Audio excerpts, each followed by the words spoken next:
Recorded Books presents an unabridged recording of Outlaws' Reckoning, a Ralph Compton novel by Marcus Galloway, narrated by James Jenner.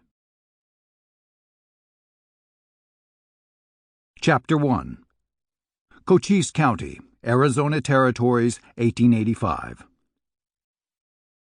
Gus McCord had lived outside the law for so long that he'd forgotten what it was like to live anywhere else.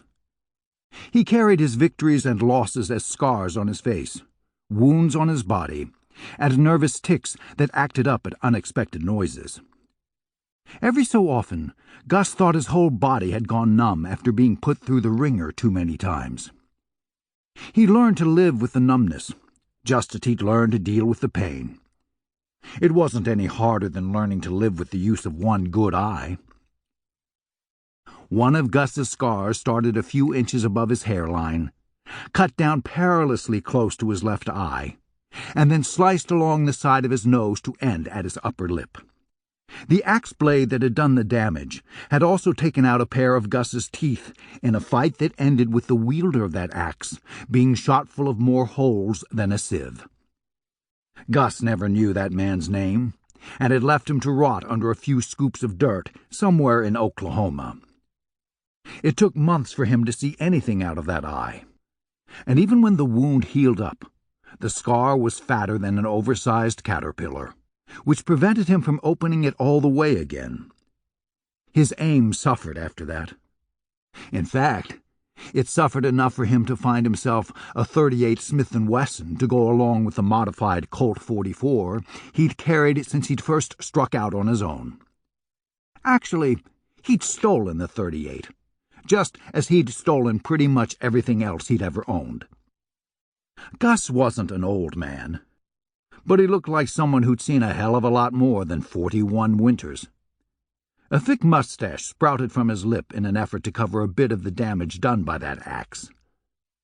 His hair sprouted like desert scrub, and was colored with just enough gray to make it seem as though ash had taken root in his scalp. Rough yet steady hands were currently wrapped around a fork and knife, so he could tear into the steak that had been brought to him. When most men would have sat and enjoyed their meal, Gus looked around to challenge anyone brave enough to try to take it away from him. The restaurant was in a town near the eastern border of Cochise County that had been built up around a stagecoach platform and the neighboring shed that sold tickets.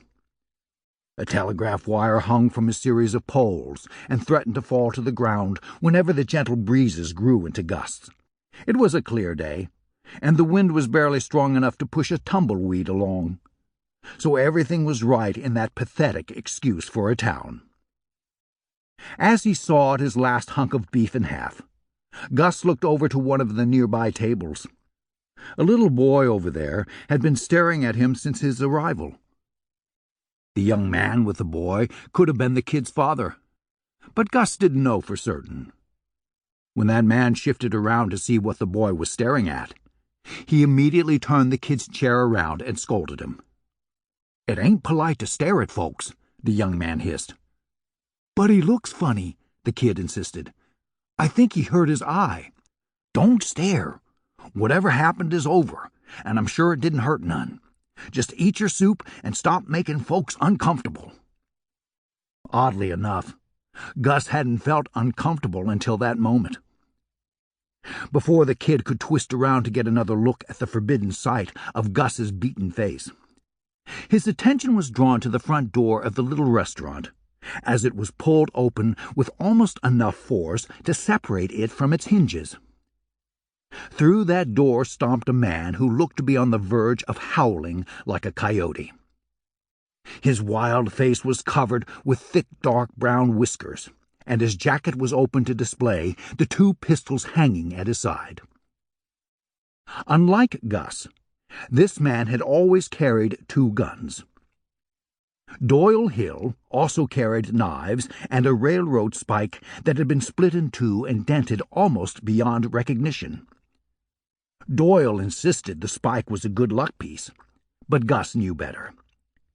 Some men just got bored killing folks the same way too many times in a row. It didn't take long for Doyle to spot Gus at his table. When he did, Sample complete. Ready to continue?